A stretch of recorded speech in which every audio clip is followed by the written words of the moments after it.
Welcome to JonGetsGames. This is the first video out of two where I'll be covering every single board game that I played at BGG.con 2016. I have ranked all these games with an interesting combination of both raw fun that I had as well as just feelings of how good the actual game is.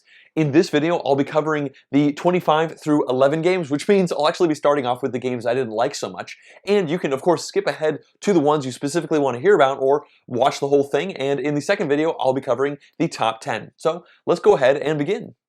Number 25 is Mount Everest, and in this game, each player takes on the role of a guide trying to get tourists from the bottom of Mount Everest to the top and then back down.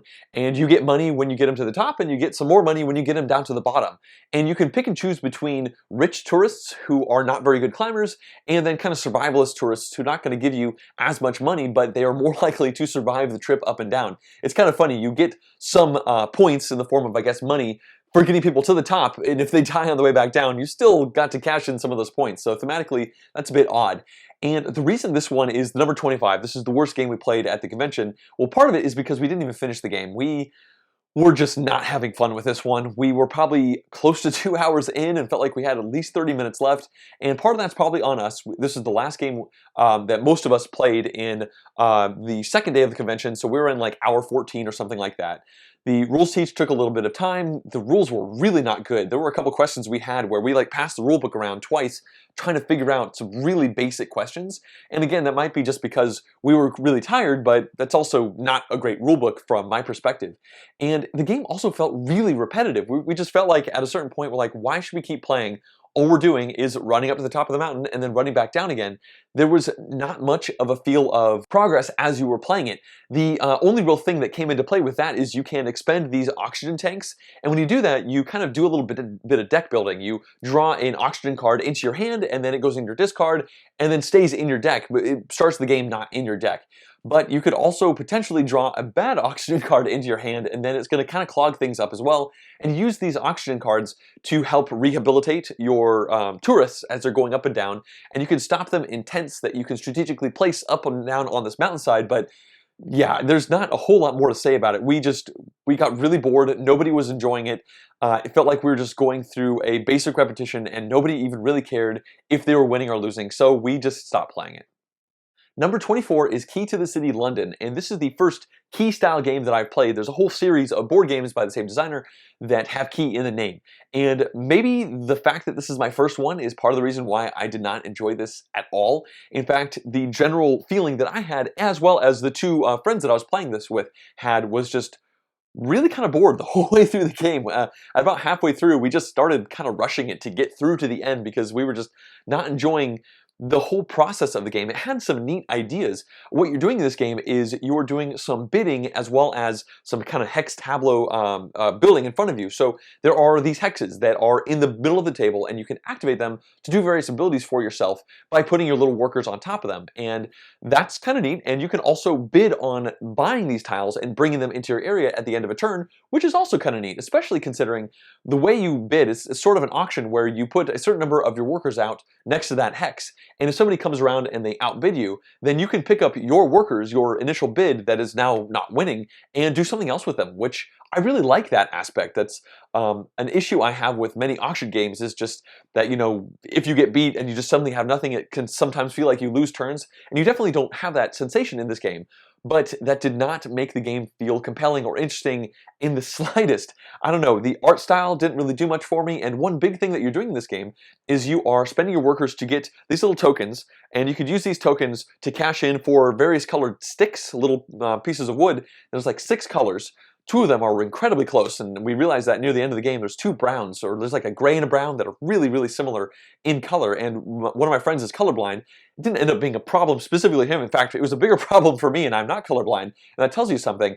And when you put these sticks down into your little hex tableau area, you're going to get points based on the specific hexes that you have. Some of the hexes that you have in front of you will be those action hexes that you were able to use earlier. Well, you can continue using them once you bought them, and then nobody else can use them, which is kind of nice.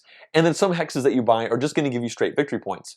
But I did not feel much of a connection between this little area that I was building and London. In fact, just putting these little sticks down, it just it did not feel very compelling or interesting to me in the slightest. And it was the first key game for everybody around the table, so maybe, again, that's part of the reason why none of us really got it. I mean, I understood how the game was supposed to be played. I actually won it, and I felt zero sense of satisfaction with that win. I was mostly just happy the game was over so we could move on to something else. Next up, at number 23, we have Saloon Tycoon, which has the wonderful distinction of being the other game of the convention that we did not actually play to completion. And we stopped playing this one for much different reasons than we stopped playing Mount Everest. But let's talk about the game first. This is an engine building game where you are building a Wild West kind of saloon area in front of you.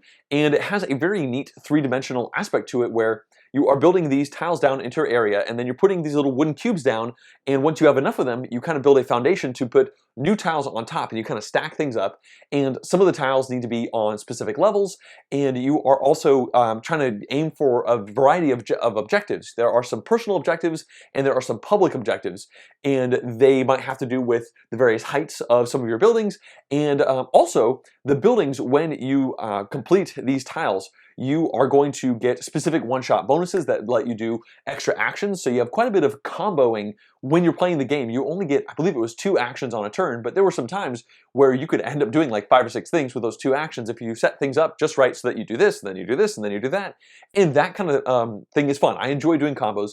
And from an engine building perspective, every single one of these little rooms you add into your saloon is going to give you more money. And with more money, you'll be able to buy more stuff. So it has a little bit of a, well, rich get richer feeling going on with it, and that's actually the reason we stopped playing the game. We felt like we were a little over halfway through the game, and I had like 55 points, and the second place person had about 14, and the third place person had about 12. I lucked into a really good set of hidden objectives at the beginning of the game. They worked really well together, and neither of my opponents had good ones. In fact, at the beginning of the game, you draw, I believe it was 4, and you choose 2 of them. And they drew 4, and they didn't like really any of the ones they had. They definitely were much more specific versus mine, and mine worked well together. It was try to get all 4 of a specific tile of building tile down, and then also have, I think, 4 or 5 buildings completed without having any characters in front of you.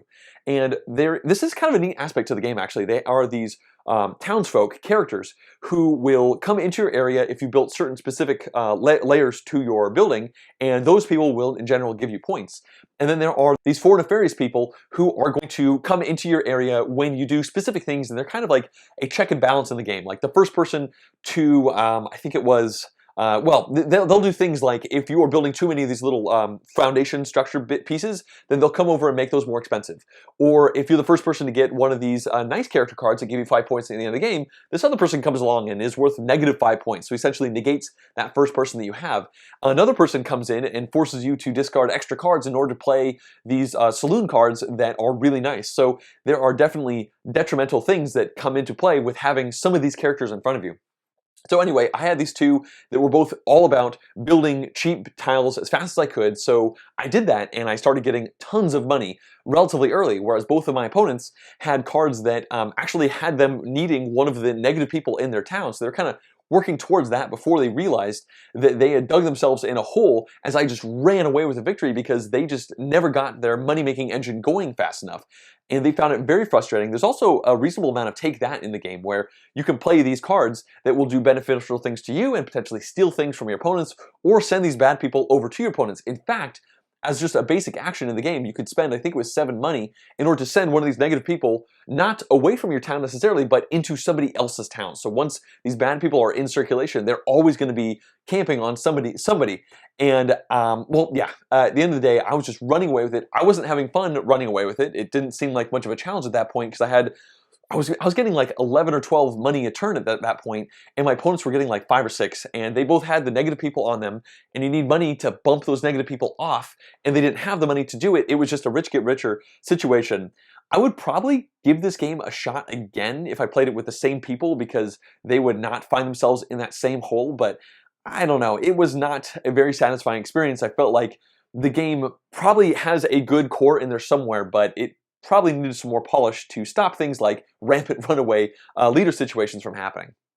22 is Raise Your Goblets, and in this party style game, what you're trying to do is poison your opponents, or more specifically, be the least poisoned person and get out alive, hopefully having drunk the most wine, because wine is good. And mechanically what you're doing in this game is you are dropping these little colored beads into these really wonderful cups that are in the middle of the table, and that's what you do on your turn. And you're going to have some antidote beads, you're going to have some poison beads, as well as wine beads. And you can put them in any cup you want, or maybe you could take a peek at the cup you have in front of you, or you could do a few other things in addition to some special abilities. Everybody has an asymmetric card in front of them that lets them break the rules in one way or another. And this is just a really chaotic game. I felt zero control while I was playing it, and for a party style game that is in general okay, but unfortunately I didn't really have fun with it as I was playing it, because it just, so many kooky things are happening. Like you might put a wine in your cup and then a poison in another person's cup, because that's another thing. You're actually actively trying to kill somebody else around the table. You have a person who you want to be killed, and they know it. It's completely public. Everybody knows who is targeting who. So if you put a thing in that person's cup, well, they're probably going to assume it's a poison, but maybe you're trying to screw with them and put an antidote in there instead. And then somebody just moves every single cup on the table. They just shift around or swap them around, and you're trying to remember what you put into which cup, and it gets to the point where there's like no real reason to even try to remember what went where, because there's too many things going on.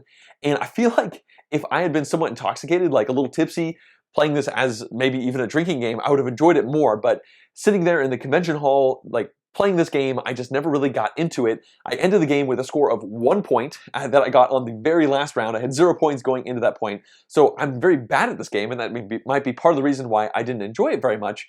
But I don't know, I just want a little more control in this style of game. Like, there's too many things were passing around like crazy. I really enjoyed the asymmetric player powers that people had, although some of them seemed pretty lame compared to others that seemed really fun and interesting. So we ended up trading those out every single round. I don't think it was a waste of my time to play this game. It just didn't really grab me too much, and I don't think most of the people around the table were enjoying it that much either. It was kind of a neutral response.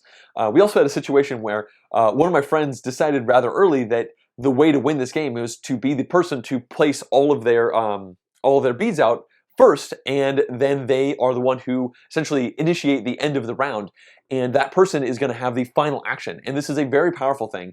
And once we all kind of realized what he was doing, we all kind of tried to do it as well, and then it just became a race to get all your beads out, and it was just this weird metagame that just did not add in to the fun of the experience at all. I think, like I said, maybe if you are a bit intoxicated while you're playing this, you'll be much more okay with the complete chaos. But in that case, I almost feel like just roll a die and see who rolls highest and they win. It just felt random at that point. So this one did not really get me. At number 21, I have a bit of a weird entry. This game is called Mutation, and it was technically a playtest, and it is also technically a game that I have been designing since about 2009. Several years ago, I considered this game complete, and I published rules and I put them on Board Game Geek, and this is kind of like an open source game in a way, because all you need is a bunch of D6s. It's just a dice stacking style game, and you want to have a bit of kind of area majority. Well, not really. What you're trying to do is have the largest contiguous set of your own dice in this mass of stacked dice in the middle of the table. The theme being bacteria in a petri dish trying to eat each other, mutate on top of each other, and that sort of thing. And I really enjoy this game. It's been a pet project of mine for so long, but there are several rules in the complete game that have always bugged me because they seem really inelegant and tacked on.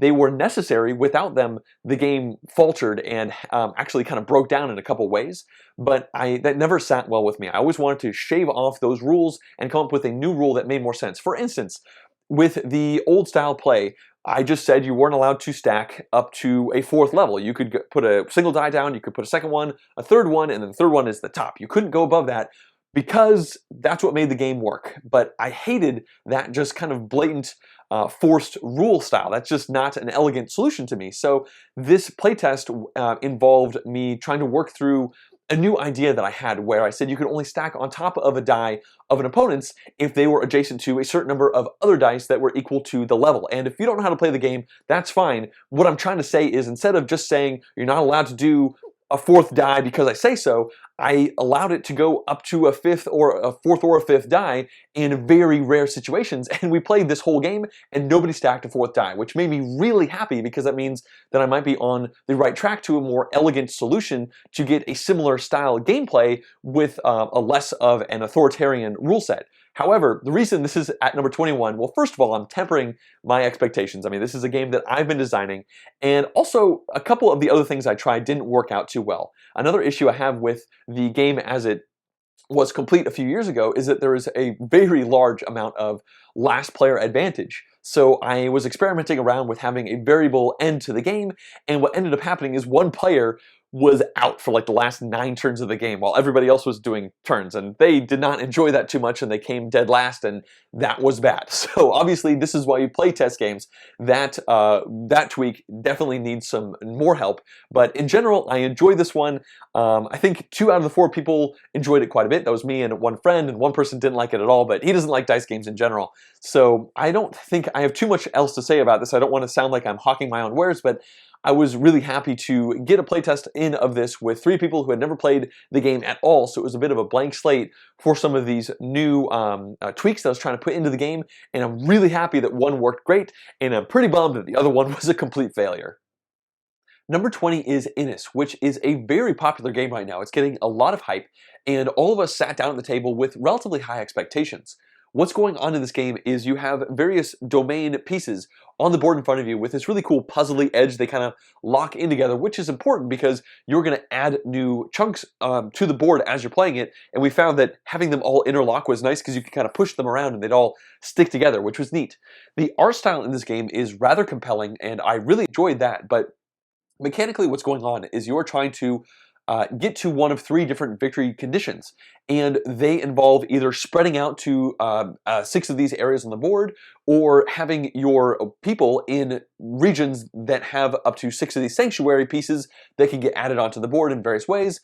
And the third way is to just be controlling, I think it is 6 of your opponents, and by that I mean you need to have a majority of people in a region, and then you add up the number of opponents in that region, and that's the amount of people you're dominating. You add that up for all your regions, and if you have enough of them, then you are putting yourself in a winning condition. Mechanically, the way the game works is you have a hand draft at the beginning of every single round, and there are, I believe, 17 action cards that you're going to use every single round. And this is a standard kind of hand draft where you pull one card out and you pass it to the person on your right, and then you pull the cards from the person on your left, and then you pick 2 cards. The tweak here is that that card you pulled from the first one gets added back into that hand, and now you pull 2 and you pass it, and then you bring that next hand of cards up, you bring those 2 back in, and then you could choose again. So you are not committed to the cards you have already drafted, but with each subsequent draft, you're going to take 1 more card from your hand. This is neat because it allows you to be a little light-footed with your plans for this specific turn, because once the draft is over, well, these are the tools that you're going to have to do things on that one given turn. So maybe early, you're thinking, oh, I might be really aggressive, so you take this aggressive card, and then you get no other cards that might let you bolster your people, so you say, you know what, this card isn't going to do me very well, so I'm actually going to just pass it off. I'm not going to be aggressive this turn. I'm going to go after a couple other objectives instead. And some of these cards are quite interactive. You can aggress other people. You could just destroy other people's tokens right from the board. And there is also this big deck of event cards, and I think they are all unique. I can't confirm that. And they do a wide variety of things that can be highly interactive. They can really mess with each other's plans, and that is where the start of my problems with this game came into play. It was very easy for your plans to get foiled by your opponents just doing things that directly interact with you. Like, you might be planning on moving this person over here, and then before you even have a turn, your opponent just plays a card that destroys that person, and they're just gone, and there's probably nothing you can do about it. You might have a card in your hand that specifically says, no, you can't do that, but you probably don't. And so now you have to adapt your plans and do other things, but when that keeps on happening, that could start to feel a little bit frustrating. And then you could also have some crazy card interplay happen, which is actually how our game ended. My friend Chow Yu won the game by spreading out into, I believe it was 6 different regions on the map. And when you get that victory condition, you don't win immediately. You take this little token that says, I will win at the beginning of next turn if I still am in this situation. So he did that, so it came back to me, and I played one of these one-shot cards that destroyed one of his people, and then he was not in 6 regions, so he lost the token. And then it was his turn, so he played a card that made a new person in that specific spot, and then he was winning again, so he took the thing back. I think he didn't make a person, he actually moved somebody else into another region. So then it went to another player who played a card to move one of Chow Yu's pieces away. And so now he wasn't winning again, and it got back to him, and he moved another piece in there, and it was back and forth and back and forth. And near the very end, it was looking like he was going to win. And then my friend Matt played a card, and then my friend Claire played a card that interacted with Matt's card that meant that Chow Yu was no longer winning, but then Chow Yu played a card that negated both of those cards, and it got back to me, and I tried to play one other card, and then Chow Yu played another one. It was just like this crazy card interchange, and when the dust settled, Chow Yu won, and we all kind of left the table being like, what the heck just happened? That didn't feel like, it felt like a roller coaster, like we were just getting knocked around, and it did not necessarily feel like Chow Yu outplayed us with the card play in that specific instance. It just seemed like he ended up having the right cards for the situation to negate all of the right cards that we thought we had to stop him from winning. And this process took like over 10 minutes as we're trying to figure out, like, oh no, he's definitely won. Oh, wait a minute, I can play this card, and then maybe he doesn't. Oh, then he plays this card, now he does, and we're looking at the rules to look at some clarifications. It was just a weird way for the game to end, and all of us left the table feeling a little unenthused about it. I would like to try this one again. There's a copy at Victory Point Cafe, which is really close to me, and so I'm looking forward to giving it another shot because it has some neat ideas going on. I don't like area majority in general with games, but you don't need to be winning in this game to, you don't need to have majority in the areas to win this game. So it's got a bunch of aspects that I want to like a lot more than I actually did in that specific play, and I'm looking forward to seeing if future plays make it a better experience. At number 19, we have Ticket to Ride, Rails and Sails. And this is kind of a big box expansion, I guess, to Ticket to Ride. It's a standalone version of Ticket to Ride. And if you're not familiar with Ticket to Ride, the super quick summary of it is you have a hand management game where you are playing sets of like-colored cards in order to put trains on a map in order to make connections and match some secret goals that you have in front of you. The big change with this game is that you now have sails. You are not just putting down railroads, you are putting down boats. And on this big map, there are specific lines that can only be done with boats. And there is now a separate deck of cards that you use to put the boats down instead of the rail cards. But then the game pretty much just plays like Ticket to Ride from that point on, which is why it's so far down this list. I don't dislike Ticket to Ride, it's just I'm not compelled by Ticket to Ride as a general experience. I've played it many times and it's thoroughly okay. And there were actually some issues I had with this specific version of the game, and it had to do with the iconography. On these cards that you have a little boat and you have a little train, but when you have this big hand of cards, you are relying on these tiny icons that are in the top left corner that look very similar to each other between the boat and the train. You really have to look and see, is that a black train or is that a black boat? And then you have like double boats, which let you put 2 boats down at once, and you don't have any double trains, and so you're trying to split your cards in your hand. And when you're playing Ticket to Ride, there are times where you might have like 12, 15, 18 cards in your hand as you're doing a big save up before you do some really big cash outs on the board, because the more cards you play at once, the more points you're going to get at the end of the game. And just, it was a little bit annoying trying to figure out what I actually had in my hand.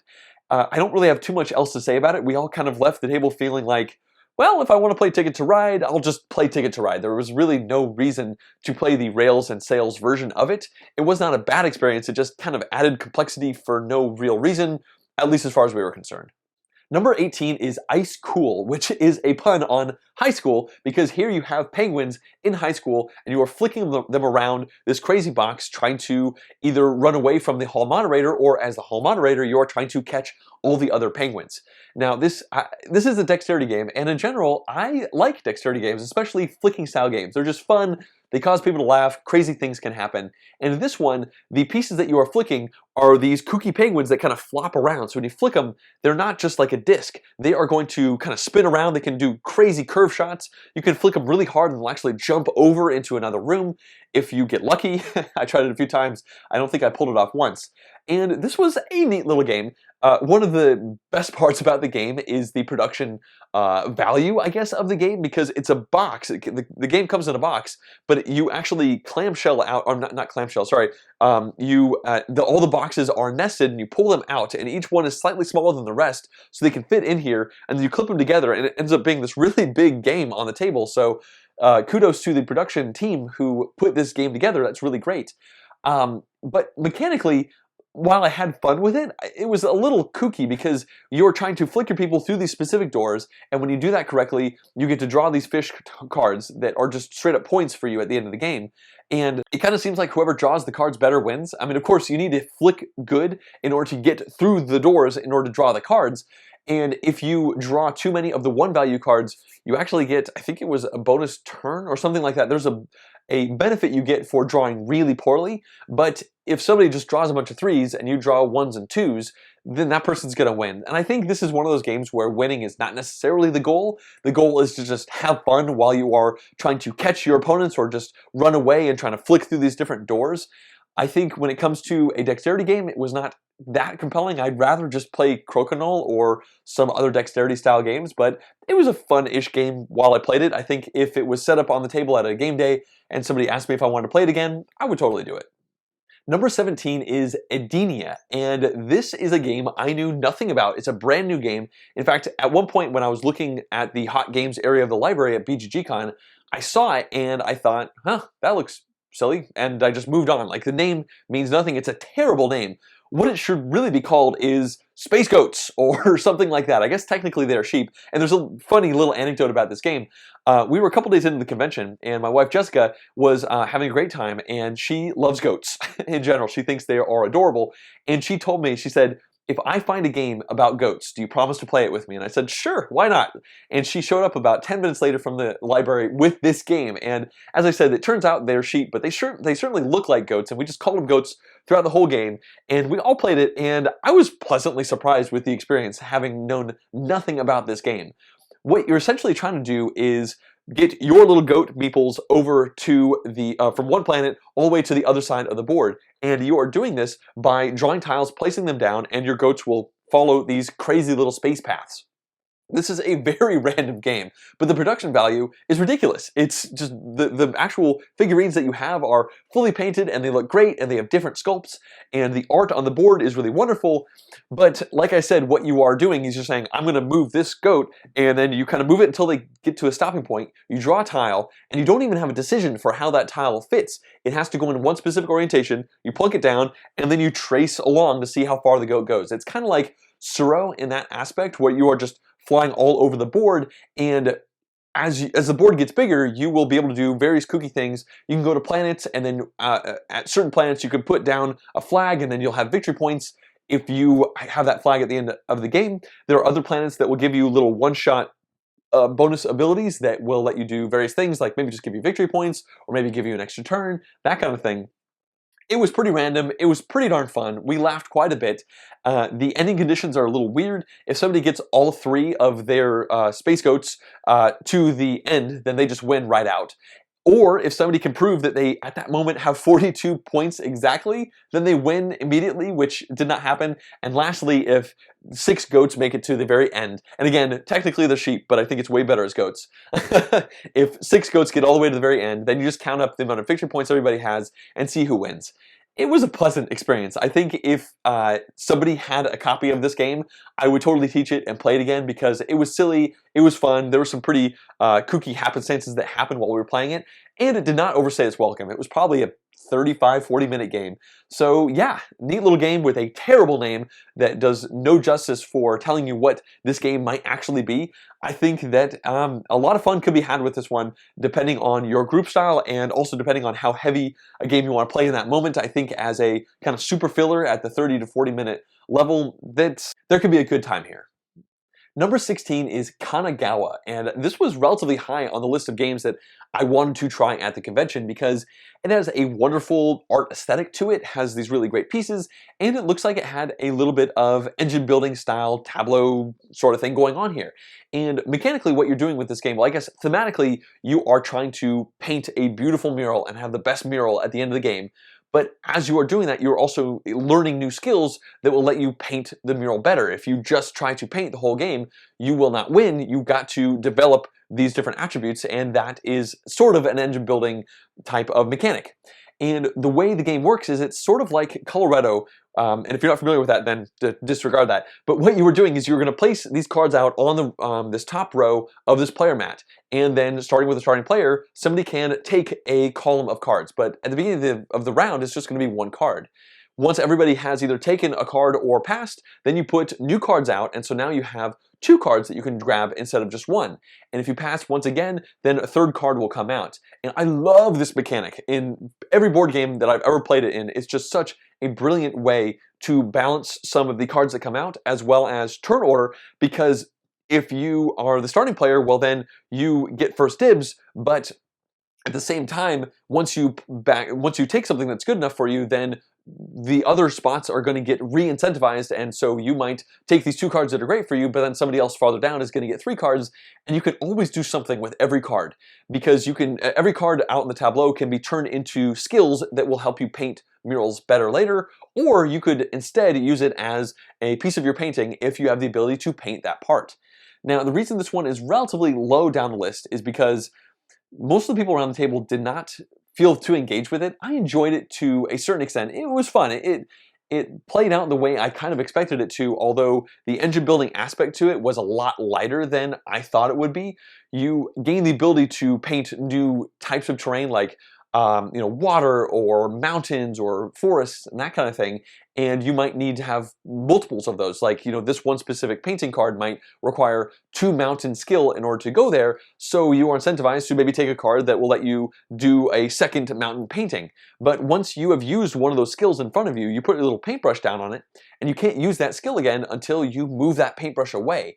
And on every turn, you get 1 move available to you. So it did not necessarily feel so much like you were building an engine as you were kind of doing a bunch of consumables. Like you were taking a card and learning it and then consuming it by putting a paintbrush down to paint a piece of your mural, and then you continue on, and that's not really an engine piece to a certain extent, because getting more of those move your paintbrush icons is rare. There are very few of them in the game. I think we counted, it was like 4 or maybe 5, something like that. So it gets very diluted around the table.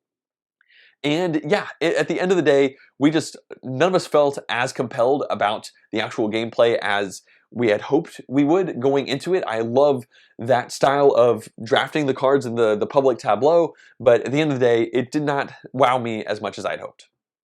Number 15 is Power Grid Deluxe, which is a revised version of the original Power Grid, and this revised version came out a few years ago, I believe. And I played the original Power Grid a couple times way back at the beginning of my modern board gaming career anyway, like in 2010-ish or so, and I did not enjoy those experiences at all. And I think part of that is because this is an auction game at its heart. Like, that is what you are doing, is auctioning off these power plants so that you can power as many cities as you can at the end of the game. And I am not generally crazy about pure auction style games. There are some auction variants that I do enjoy, but for this one, it's just I bid $50, I bid $51, I bid $52, that kind of thing. And then you spend that money not only on those power plants, but then on consumable fuels to fund those power plants and then to actually expand it into other cities. So there's a lot of math going on with this game as you're playing it, and when I played it many, many years ago, it left a bad taste in my mouth because it seemed like there was a huge advantage to knowing the game, and I lost those games significantly because I overbid on power plants that looked better than they ended up being, and then I was not in a good position to bid well on the good power plants when we actually got to that part of the gameplay, and it left a bad taste in my mouth with those experiences. Maybe the people I was playing with who were experienced should have thrown me a couple more strategy hints so I get a little bit better at the game as opposed to doing a trial by fire. But anyway, the reason I played Power Grid Deluxe is because I mentioned offhand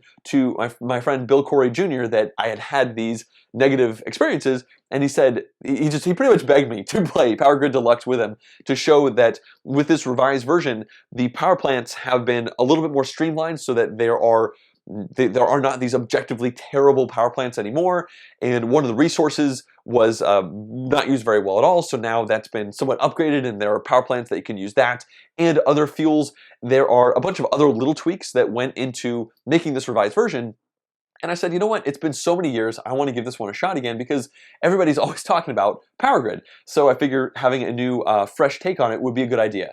So we scheduled it and we ended up playing a 4-player game, and at the end of the game, I had an okay time. It was a fun experience on the table. I came dead last, and which isn't great, but I'm not too surprised because, again, I am terrible at auction games. That's probably part of the reason why I don't enjoy them that much. However, when you compare that to my earlier experiences of really disliking the game, I think that is a big upgrade of my opinion on the game itself. I can definitely see why people like this game so much. I think this deluxe version is much better than the original when it comes just to the little bits themselves, but also to how that the auctions went down. I felt like I was not in as bad of a position being so new to the game, even though I still ended up coming dead last. So I am thankful that Bill forced me to play this. I think it is good for me to have a fresh opinion of the game, and I can now say that I would play this game again. It's nowhere near the top of my anticipated to-play games list. I don't think I'm necessarily a fan of it now, but I see what's going on here, and I appreciate it as a game much more. At number 14, we have Master of Orion, which is a game I was super excited about. In fact, I talked about it in a variety vlog a month or two ago, how much I really wanted to try this game because it had so many different things that I like in board games all smashed together. You have asymmetric player powers, you have hand management, multi-use cards, you have engine building, you have tableau building. All that stuff sounds great. And when we actually sat down to play, in fact, this was the very first game I played at the convention. We got there early on Wednesday afternoon, and I saw it in the library. I grabbed it because I knew I just had to play this one. And we played the game, and I ended up winning it. And I had fun. I enjoyed the experience of the game. The problem was that nobody else seemed to around the table. It was a 4-player game. I was playing with Jess, Matt, and Claire, and they all felt like it was just not that compelling for them. They felt like the kind of space theme was a bit bland. They felt like the engine building that they were doing was not very compelling. And I think they all agreed that they felt like they didn't see anything new here. They were just doing things that they'd done in other games before, and they felt like they'd done it better in other games before, so they didn't really feel like there was a reason to be playing this one specific collection of mechanics in this one game. I was a bit bummed about this because I did enjoy it more than them, but I will admit I was not blown away. I feel like it is a little lesser than the sum of its parts. You know, you have all these awesome little pieces that came together in a bit of a letdown. I think part of the reason for that is that the asymmetry is a bit hit and miss. Some of the asymmetric powers are cool and some are boring. The one I had let me draw 3 cards instead of 2, which is kind of boring. I mean, it's nice to draw more cards, but it's not that interesting, versus another player who could spend a victory point in order to gain extra actions, which is interesting because you're going to do that at certain times when it makes sense. And like I said, I ended up winning the game. I actually ended the game a couple rounds before it was supposed to end on accident. I did a thing that put one of my opponents, put Matt, deep into the unpopular level, and I thought he would just climb out of it because it's relatively easy to get out of the negative. But instead, he doubled down, decided that he was okay with ending the game in negative popularity because he was able to play this monster building instead, and he thought that would give him the win. And I honestly thought he was going to win by it as well. I thought I'd shot myself in the foot by putting him so negative, but it turns out you lose a lot of points when you're unpopular, and I was pretty popular and I had a pretty good engine going in front of me, and I ended up winning the game. But I guess I take it back. I did not have a good engine in front of me. I had some interesting abilities, but that is another thing about the kind of underwhelming vibe for the whole play. I never really felt like I put together a good engine with the abilities that I had. I was kind of doing this, and then I was doing that, and oh, this card gets me some points, and oh, this gives me ability that I'll use once or twice and then cover it up with something else. And almost every card that you build into your tableau is going to increase your income in the 3 different resources at the beginning of every turn, which is nice. But again, I think we only played 4 out of the 6 rounds because I ended the game early. And maybe that hurt the overall feeling, although if I'm being honest, I think everybody around the table was okay with the game ending at that point because they were all just a little bored. I don't think they hated the experience, it just didn't really grab them very much, and that affected me to a certain extent too. I was enjoying what I was doing, but I kind of see where they were going, where they were coming from, and I feel like if everybody was enjoying the game more, I would have probably enjoyed the overall experience more as well. But I think I would like to play this one again, but at this point, I am now a lot less interested in acquiring a copy for my collection. A big part of that is because 3 of my best friends and favorite gaming partners don't actively enjoy it. So why should I have it take up space on my shelf when it's gonna see a lot less playtime because of those reasons? So anyway, that pretty much wraps up that one. Number 13 is Ulm, and honestly, if you had asked me what my number one most anticipated game to play at this convention was, it was probably going to be this one. I haven't actually talked about it in any previous vlogs because my excitement for this one ramped up pretty quickly near the end, close to the convention. And the reason for that is because I am a sucker for medium weight Euro games with neat new mechanics. And what's going on in this game that really attracted me to it is this action selection mechanic where you have a grid, a 3x3 grid of action tiles. And on your turn, you draw a random action out of the bag, and that's going to be one of the ones that you do. And then you are going to push one of the rows or columns on this little grid, pushing one tile out essentially. And then the 3 tiles that are left over are the ones that you are going to activate in any order that you choose. So in general, you have quite a few options for how you want to play out your turn based on how you push around this grid. Do you want to like move your boat twice and then take some money, or maybe take money twice and then draw a card, or do 3 separate different things? And those actions, when you look at the main board, do a variety of neat things. For instance, moving your boat along, well, that's just going to give you victory points anyway, but it's also going to unlock new regions that you can use on the board to do a variety of different things that will just give you points, or maybe even give you little engine building attributes, or you can even take control of other regions on the board so that whenever anybody else uses that spot, you're going to get victory points.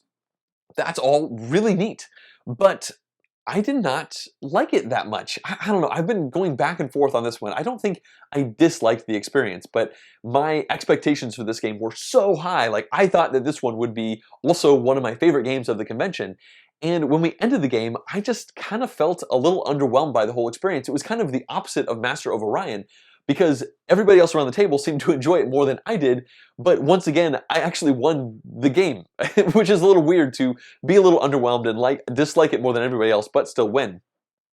And we talked about this quite a bit, and I think we all kind of narrowed down the issue with the game was the multiple levels of randomness that pop up and how you feel somewhat constrained by that.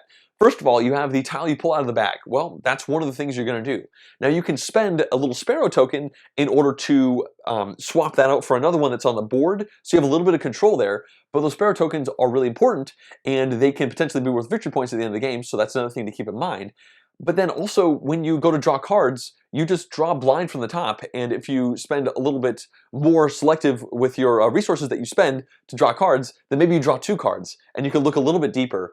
But that's not a lot, and these cards might be perfect for you, or they might be terrible. In fact, I drew well on my last turn, and that's the reason I won. And my opponent, Matt, one of my opponents, he tried desperately. He drawed like 6 cards on his last turn, because all he needed was one specific one, and if he had pulled that one, he would have won. But he didn't, and that is a little weird for a game that's like 90 minutes where you're doing a whole bunch of different things, and then so much kind of relies on the card draw luck. Also, when it comes to kind of taking over the different regions so that you can get victory points when other people use those, that's also random. You draw, I think it is 2 from the top, and then choose one of them. And you very well might draw 2 that are really poor for you, and the next person draws 2, and they're both great. And they pick one, and they're going to get 2 or 3 times as many points from that draw as you did. And it just seems like all these layers and layers and layers of randomness just kind of detracted from the overall experience. I wanted to love this game, and I think I do want to try this one again. I'm like, maybe I was in a weird headspace when I played it, because I still feel like there's a lot of great stuff there, and I also feel like you could probably house rule it relatively easily to just draw a couple more cards from that deck when you are drawing cards. Just say, you know, it's always +2, and have a slightly more strategic experience, which is, I think, what I ended up wanting with this one given play. So that is Ulm. I wanted to love it a lot more than I ended up. Number 12 is Arcane Academy, and I was definitely trying to make this game hit the table at this convention, and that's because it seemed like a good game that flew under the radar. Like, very few people talked about it, but whenever I heard anything about it, it was glowing praise. So I figured that's something I should definitely take a look at. And I was able to get a 4-player game with this going with Jessica, Matt, and Claire on, I think, Saturday, I think the last day of the convention for us. And it was a pretty fun experience. What's going on in this game is that you are building up a little grid of tiles in front of you that can create these awesome combos, because some of the tiles are going to connect with other tiles, but only in specific orientations. So on your turn, you just activate one tile, and then you can also activate any tiles that it is directly connected to, doing some really cool big combo-y things sometimes, but also sometimes just activating one tile and not doing anything else. one of the things that you could do is just take new tiles and put them down on your board, so you're kind of evolving this sort of combo engine in front of you. But the main thing you're trying to do in this game is complete these assignment cards that you have in your hand, but also in a public hand that's kind of face up on the table.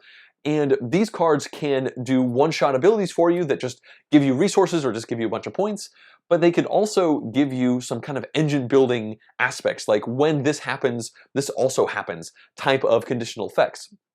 And this is kind of where my issue with the game lies, because mechanically the game was great. I really loved the way it all came together. It was a cool experience, but I felt a little bit like a kid in a candy store with no money and didn't want to steal the candy, I suppose, because I watched my friend Matt build a pretty cool engine in front of him with the assignment cards that he was able to play out, because they worked really well together, first of all, and he was able to do some really neat stuff. But I never really saw those cards, and they didn't seem to come out in the public offer that much, so I spent the whole game doing one-shot abilities, which were okay, and they did some pretty neat stuff, and I think my score was okay at the end of the game, but Matt won by a pretty sizable margin, and I couldn't help but feel like I wanted to play the game that Matt played. Like, I wanted to see more of those conditional cards that play off each other to make an engine go, and I guess it was part of the design decisions for making this game that they did not make as many of those as I would like. I wish that 75% of the cards in the deck were conditional engine building stuff, and 25% were the one-shot style, and I feel like more than 50% were just one-shot, get a thing, wham, it's done. And I guess I can't really fault the game for not being the game I wanted it to be. It didn't seem broken in any way, but I don't know. I feel like if I had a copy of this game, I would almost go through and weed out some of the one-shot cards to make the distribution a little bit better, so that I was more likely to play the game I wanted to be playing as opposed to the game that was in the box. I'm going back and forth on whether or not I want to have a copy of this, because I do want to play this one again for sure, because it was a quick, neat experience, definitely some really good decisions to be made on most of the turns, but it didn't seem like any of us were like glowingly excited about that play, and at this point I feel like maybe I should prioritize games that I buy, either being ones that I think I'm really going to enjoy or games I know have been a hit with the people I've already played with. And finally, we have game number 11, which is Cottage Garden. This is kind of like a multiplayer take on Patchwork that is also designed by Uwe Rosenberg, who designed Patchwork, but they stripped out all of the engine building aspects that were in Patchwork as a game. And if you're not familiar with Patchwork, let's talk about how these games work on a very high level. Essentially, you are trying to take these goofy shaped Tetris-style pieces and put them down into a grid in front of you in the smartest, quickest way possible. In Patchwork, you are trying to fill in a quilt, and these pieces have buttons which will increase your income so that you can buy new pieces and put them down in front of you. However, in Cottage Garden, there is no resource to acquire these tiles. There's instead a 4x4 grid with a little dice marker that moves around. It's just a counter. It's not really a die that you roll. And it's going to tell you what tiles are available to you on your turn, and you can just take any of those and put them down into one of your garden plots in front of you, which is just a grid of spaces, and many of these spaces have scoring positions on them. They're little plant pots or little terrarium grass greenhouse type things. I don't really understand what's going on there, but the blue things are worth 2 points and the orange pots are worth 1 point. So what you're trying to do is fill in your plot so that there are no open ground spots showing, and the more of these special printed spots on the board you have showing, the more points you're going to get when you score it. You can also add tiles to your board that will add scoring icons as well. And it was a very straightforward game. It was enjoyable. There is a reasonable amount of planning that you can do, because you can see all the tiles that are on this little offer grid, and you can see where the little marker will be on your next turn. So you could say, this turn I'm going to have access to this, and next turn I should have access to that one because nobody will be able to take it before I can.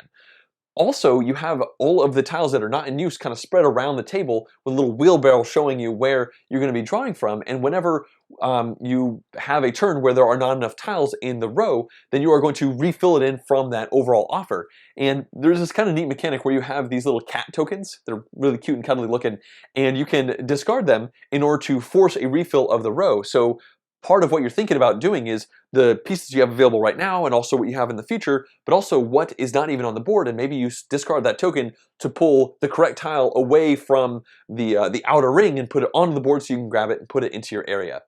I enjoyed this game. We played a 3-player game of it, and I think all of us liked it quite a bit. I would totally play this game again, but it was a bit unfortunate that you lose out on the engine building aspect that Patchwork had, because in this one, it's just very straightforward. You're just taking the pieces, putting them down, trying to fill it up. The only thing you're thinking about doing is how you can fit these pieces down, versus in Patchwork, there was an economy where you're trying to figure out, is it worth it for me to take this tile, put it down here so that it's going to generate me enough money so that I can buy future tiles. It felt like there was more to think about in Patchwork, but I think this, I'm much like some of the other ones I've discussed, I'm not sure if I'm going to acquire a copy of this one. I think it's possible that a copy might show up in my overall friend group, because I do want to play this one again. It's neat, it's got some nice decisions, it's not very heavy at all. I definitely enjoyed Cottage Garden, and I look forward to trying it some more. And that wraps up this part of the list. I've covered the 25 through 11 best games I played at the convention, although, of course, the ones near the top of that list were games I did not enjoy very much at all. Fortunately, most of the games I had a reasonable amount of fun with, as you've been able to see. And if you stay tuned, in about a week, I should be coming out with the top 10 games that I played at this convention. I played some really cool stuff. If you're watching this video in the future, then there should be a link somewhere on the screen that you can click to watch that right now. And yeah, I hope you have enjoyed this coverage of the games that I played at the convention. That is going to wrap all of this up. I'd love to thank everybody who has been supporting this channel through Patreon, including the numerous producer-level pledges. If you too would like to directly support the channel, you could do so at patreon.com/JonGetsGames, and I'd really appreciate it. Also, if you'd like to see more vlogs where I talk about all sorts of games, as well as in-depth board game reviews and full board game playthroughs, please subscribe to the channel. Thanks for watching.